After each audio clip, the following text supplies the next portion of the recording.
Análisis en tiempos del coronavirus. Hola, hola, ¿cómo están? Bienvenidos al programa. Mi nombre es Ricardo Mortola Viteri y esto es Análisis en tiempos del coronavirus. Gracias a todos, como siempre, por estar en el dial 106.5 FM, como todas las tardes, a las 6 de la tarde, de 6 de la tarde a 7 de la noche, el mejor programa de entrevistas y noticias de la radio ecuatoriana. Es un placer recibirlos. Son las 6:09, lunes 30 de noviembre. Tuvimos una semana agitada la semana pasada.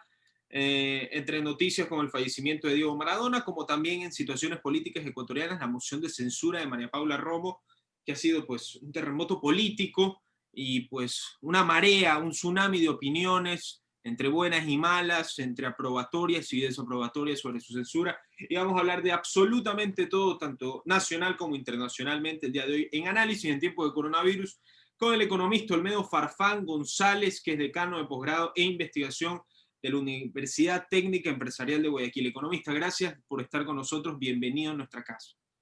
Buenas tardes a todos ustedes, también a los radioescuchas, a usted, Ricardo, también.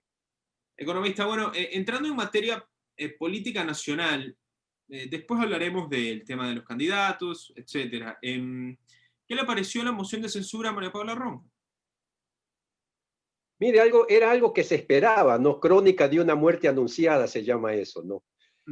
Pero creo que los motivos no debieron haber sido esos. Yo creo que había que juzgarla por lo que realmente pasó, es decir, esa falta de transparencia, esos procedimientos oscuros, no, en entrega se dice, no podemos decir, pero a ciencia cierta hubiera sido bueno aclarar la entrega de los hospitales que tanto se rumora.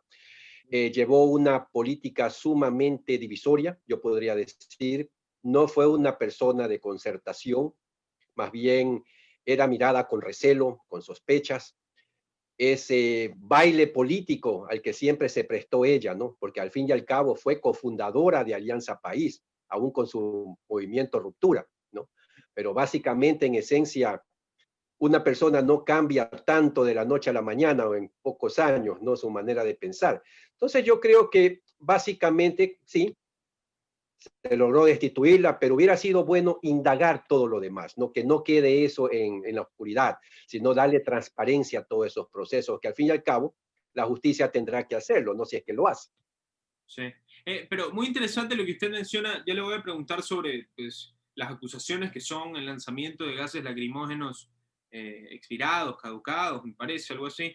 Ya lo voy a confirmar, pero le pregunto, usted me dijo lo del baile político, que me pareció muy interesante. ¿Cómo el ecuatoriano se confía del político de turno o del gobierno de turno, del gobernante de turno, que estuvo con una camiseta antes y que hoy se pone la otra? ¿Por cuál aboga? ¿Por cuál juega? ¿Cuáles son pues sus verdaderas intenciones? Porque hay gente que, por ejemplo, celebró que Lenín Moreno se desmarcara de Rafael Correa y, por ejemplo, Guillermo Lasso, a tenor de lo que haya hecho detrás de cámaras o detrás de puertas, en su propuesta de campaña de los últimos tiempos, dijo de que Lenín Moreno sigue siendo un correísta y lo metió en el mismo saco de papas. ¿Por qué cojo este ejemplo? Porque seguramente Moreno está siendo golpeado de los dos lados, a pesar de que no es del uno ni del otro, aparentemente. Entonces, ¿para quién juega los políticos que cambien de camiseta constantemente?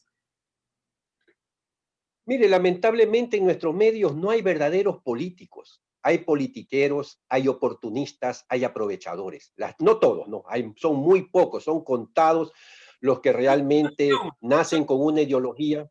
Economista, sálveme a uno, sálveme un político, que usted diga, bueno, este es salvable. De los actuales, Sí. bien difícil, pero yo creo que hay políticos jóvenes que recién comienzan. No, o si no es De los actual, políticos antiguos, estable. yo le podría decir Rodrigo Borja, ¿Ya? ¿ya?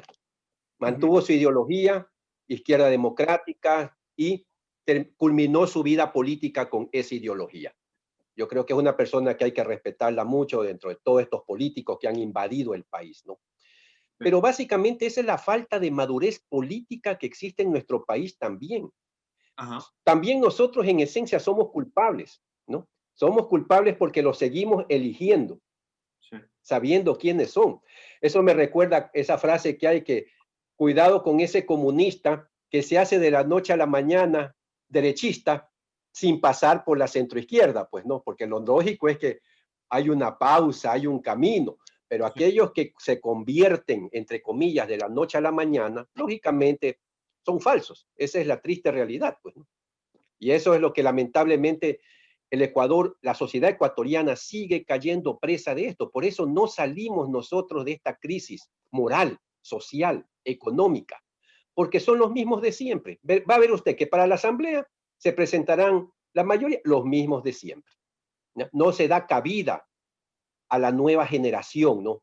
Que hay jóvenes también que van con ese ímpetu, con ese verdadero deseo de cambiar las cosas, no van tan corrompidos como se dice, ¿no? Que no se nos engañe diciendo, no, nunca lanzamos bombas lacrimógenas a ningún sitio donde estaban, digamos, residiendo, hablemos así, pues no, ciudadanos con sus hijos, etcétera. O sea, cuando uno lo ve con sus propios ojos, sabe cuánto se miente muchas veces, ¿no? Entonces, yo sí creo que lamentablemente va a quedar mucho en el vacío. Todos estos repartos de cargos, hospitales, va a quedar allí. Y yo creo que en eso se debió haber profundizado, sin desmerecer el hecho de que sí cometió ella o no supo conducir bien. Mucha gente dice, sí, pero he oído comentarios que dice, se les hubiera dado incluso bala para que no destruyan la ciudad. Pero veamos lo que despertó eso. ¿Qué fue lo que ocasionó, sin justificarlo, ¿no?, a los señores de los movimientos indígenas, o que no solamente se veían movimientos indígenas, se veían también muchos de estos movimientos de juventudes, etcétera, ambientalistas, etcétera, todos ellos participaron. Pero ¿qué condujo a eso? Lo condujo una pésima política implementada por el gobierno de Moreno, que continuó con lo mismo, despertando divisiones entre los sectores. No se ha sentado a dialogar él. Hubo que sentarlo a dialogar con el representante de las Naciones Unidas. ¿Por qué no lo hizo antes? Entonces, todas estas condiciones, estas situaciones de impunidad, de descontrol, de desgobierno, convirtiéndonos ya casi en un estado fallido, es lo que despierta. Es como cuando nosotros vemos el caso chileno. ¿Qué conduce a esos jóvenes a cometer barbaridades? Porque realmente han cometido barbaridades la juventud chilena y los que han salido a las calles, ¿no?, incendiando cosas que no deben incendiar. Pero veamos qué es la política macroeconómica chilena, ese modelo que ya estaba agotado, ¿ya? Entonces, igualmente, no se profundizaron cambios en Chile. Recién ahora van a tratar de hacer una reforma constitucional. En nuestro país tampoco se han sentado a dialogar. Sigue la impunidad, usted lo ve. Tenemos en este momento una falta de seguridad también en todo el país. No podemos salir a la calle a caminar tranquilamente por miedo a que nos asalten. Estamos en un restaurante y nos asaltan. ¿A qué se debe esto? Porque no hay una verdadera política que imponga un verdadero concepto de seguridad interna en el país, que nos dé confianza. Entonces, todo esto en conjunto conduce a que la gente se rebele. Entonces, ya le digo, no estoy justificando, pero simplemente estoy diciendo, ella nunca se sentó a dialogar, a negociar en el buen sentido de la palabra. Debió haber negociado condiciones mejores, no hospitales ni cargos. Economista, esta pandemia nos ha enseñado muchísimo y entre eso, y hablo por mí, no quiero hablar por todos, porque no sé si todos compartan, no solamente nos ha enseñado a ponernos la mascarilla, el distanciamiento social, la prudencia con los demás por este tema del coronavirus, sino también nos ha enseñado la importancia de la bonanza económica de un país, de que un país esté bien económicamente. Y obviamente Ecuador, por así decirlo, vivimos en una nube en comparación a nuestros compañeros latinoamericanos porque tenemos la bendición del dólar, mientras que en Argentina, pobre los argentinos, se les devalúan los billetes todos los días. Entonces, nosotros, por así decirlo, somos entre el equipo pues, de las víctimas, somos los bendecidos de las víctimas. Entonces, cuando tú te das cuenta que estás bien económicamente, o cuando ves que la economía está mal, te das cuenta que el resto es cháchara, que el resto es cuento. Es importantísima la economía. Y en este caso, que ya se acercan las elecciones presidenciales en febrero de 2021, tenemos dos propuestas económicas muy diferentes. Yo creo que Arauz y Guillermo Lasso van a ser los dos principales protagonistas. Tal vez Yacu llegue como tercero o tal vez sobrepase a Lasso, pero vamos a la comparación Arauz-Lasso porque incluso son, pues, por así decirlo, el sinónimo y el antónimo, son el yin y el yang, porque son dos ideologías completamente diferentes. Guillermo Lasso propone, como lo hizo en su propuesta de campaña, pues reducción de impuestos, también hizo propuestas llamativas como que en fechas importantes tipo Día de la Madre, Día del Padre, Navidad, etcétera, etcétera, los impuestos van a bajar aún más para que se pueda mover mucho más la economía, un Estado mucho menos pues controlador, eliminar el Cenecit. Y por su parte, Andrés Arauz propone un sueldo de $400 para el sector más marginal del país, una desdolarización amigable aparentemente, cosa que a mí no me huele muy bien o no me sabe muy bien, no sé cómo usted lo pueda tomar, economista. ¿Qué es lo que realmente proponen ambos y cuál cree que es la vía de desarrollo entre estos dos, independientemente de cuál candidato guste o no? ¿Cuál usted como economista, bajo sus estudios, bajo su experiencia, ve como la vía más factible para sacar adelante la economía del país? Mire, primero le diré, para mí los dos que usted acaba de enunciar es como elegir entre el SARS y el COVID, ¿no? Partimos de ese punto. ¿Por qué? En ninguno de ellos hay una propuesta profunda, radical, que transforme el país. Vamos por Arauz. Desdolarizar el país sería un suicidio. Sí.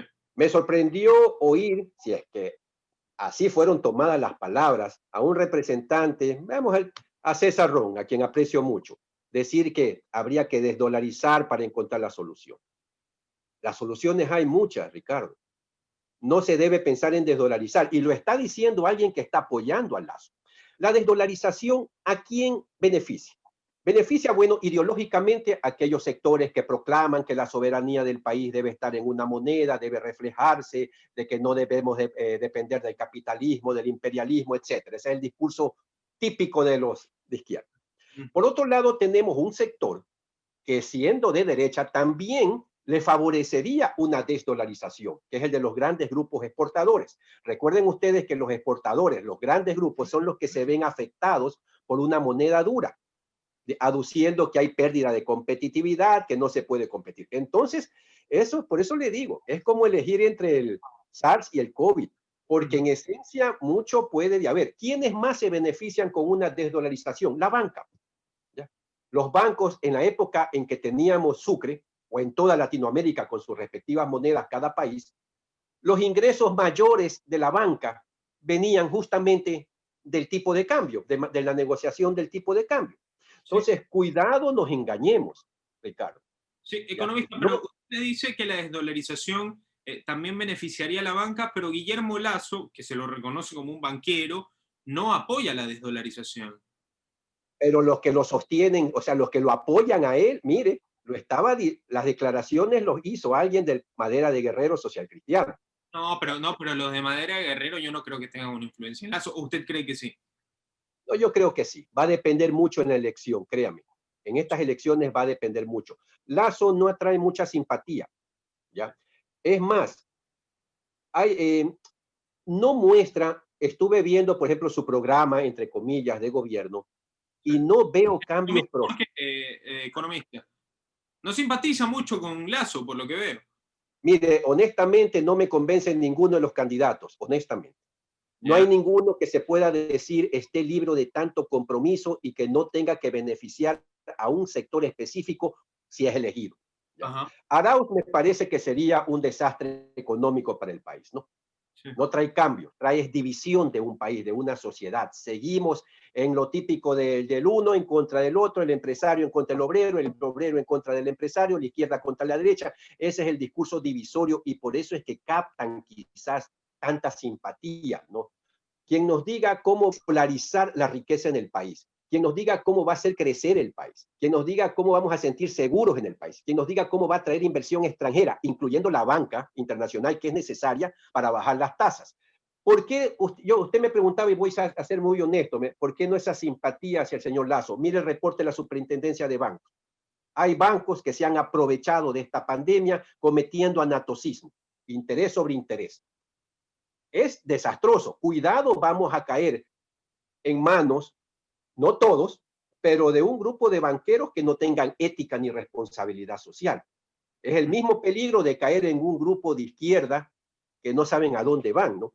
Entonces, por eso les decía, a mí en lo personal, ningún candidato me está mostrando ahorita un programa económico coherente, conciso, eficiente y que nos saque del caos y de esta crisis en el mediano plazo.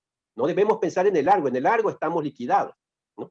Desempleo alto, ¿ya? Tenemos un problema con el seguro social, hay problemas en la seguridad social, hay problemas en la seguridad interna, hay problemas en que inversión extranjera no llega al país, apenas 700, 600 millones de IDE, cuando hasta Cuba tiene más inversión extranjera que nosotros. Un país que sigue aumentando impuestos. Entonces, al candidato que ya se centre, que muestre su programa y diga, y que comparte ese programa con varios analistas económicos y que se enfrente a nuestras preguntas, en ese candidato podríamos confiar. No el que rehúye el debate. Sí, y justamente pues preguntándole sobre ese candidato, ¿vea usted a un tercer candidato para mí entre estos dos que van a ser los principales pues protagonistas de las próximas elecciones? ¿Vea un candidato que pudiese aprovechar a prácticamente 2 meses o 3 meses de la elección, pudiese aprovechar que estos dos candidatos siguen, por así decirlo, pues sin tomar ningún tipo de favoritismo, según una encuesta que vi hace unos días, más del 50% de los ecuatorianos millennials, por así decirlo, que no recuerdo exactamente a qué año, pero esta generación, más del 70% están indecisos de quiénes van a votar. Entonces se podría decir que a 3 meses de las elecciones hay muchísimos indecisos en porcentaje. ¿Qué candidato, para no referirnos a un nombre, pero de aquí a 3 meses, cuál va a ser el candidato que más lo convence a usted? ¿Qué candidato o qué tiene que proponer, sea independientemente del candidato, sea Arau, sea Lasso, sea Yacu, sea Juan Fernando Velasco, sea quien sea, qué propuesta tiene que hacer para que al ecuatoriano esa propuesta lo tenga que convencer? ¿Qué tiene que decir un candidato o prometer y cumplir potencialmente para que el elector sienta confianza en ese candidato?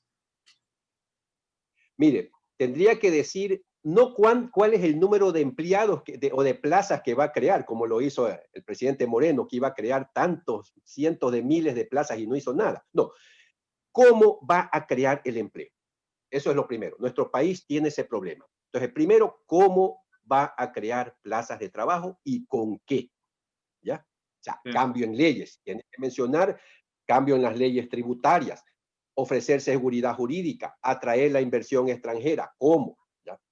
Eso es lo primero, porque el país necesita empleo. Segundo, ¿cómo aumentar los recursos para el gobierno y no sin tener que incidir en tanta deuda? Es decir, el candidato que me diga, ok, no voy a subir los impuestos, pero que me diga entonces de dónde va a sacar los flujos que necesitamos para mantener el presupuesto general del Estado. ¿Te das cuenta? Es más profundo. No es el decir, sí, conmigo voy a reducir el tamaño del Estado. Ya, pero ¿en qué parte lo va a reducir? ¿Cuáles son los sectores? Porque muchos sectores son estratégicos, pues no, defensa es estratégico, salud es estratégico, educación es estratégica, energético es estratégico. Entonces, ¿dónde va a ser el recorte? ¿No? Agricultura es estratégico, industria es estratégico.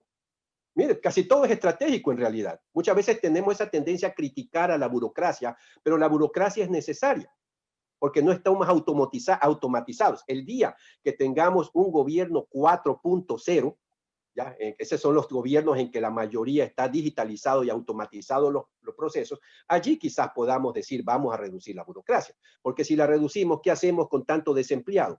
Lo mandamos a la calle y sigue el desempleo, y sigue la violencia, sigue la delincuencia. Entonces, el candidato tiene que ofrecer esas respuestas, ¿ya? ¿Qué va a hacer con la juventud? ¿Cómo va a mejorar el sistema educativo? ¿Ya?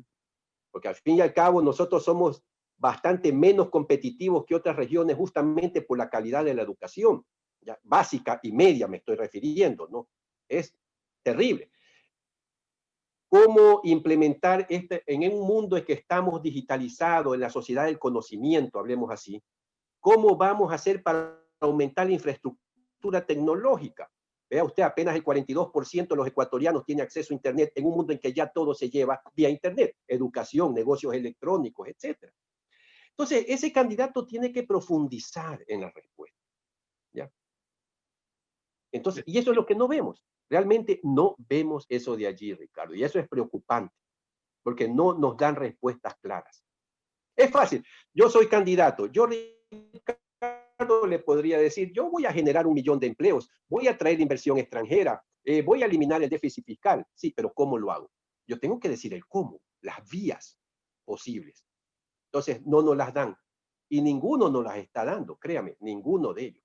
Es una lástima. Así es. Economista, para terminar la entrevista y agradecerle por haber estado con nosotros, quisiera preguntarle, en este momento que la política está tan fraccionada, las ideologías económicas, sociales, qué está bien y qué está mal, en una época donde ya nadie se escucha, sino que el que opina diferente a uno es casi que un loco, no sabe cómo se maneja el mundo, la política. ¿Cuál es, en efecto, desde su opinión, quisiera saber su opinión, en su posición de economista, que sabe qué es lo que realmente le beneficiaría al país en el ámbito del material capital, ¿cuál es la ideología que usted, independientemente del candidato, implementaría en el país o debe implementar a una sociedad que necesita prosperar económicamente en el ámbito de seguridad social, en el ámbito de reducir ese Estado y potenciarlo y sacarle el jugo más que llenarlo con burócratas y entorpecer todos estos acontecimientos, de un Estado mucho más limpio, de gente más honesta, que la gente dice, bueno, antes los políticos eran mejores, ahora son peores, y la gente de afuera solo se dedica a criticar a los de adentro, y los honestos no entran a la política, pero se dedican a criticar desde afuera. ¿Cómo limamos estas asperezas desde su perspectiva, economista? Con esto terminamos. Mire, es muy difícil, pero yo creo que hay que olvidarnos de las ideologías. Hay que implementar un modelo propio. Muchas gracias, economista, por Gracias, Ricardo, a usted, sí. Muchas gracias. Análisis en tiempos del coronavirus.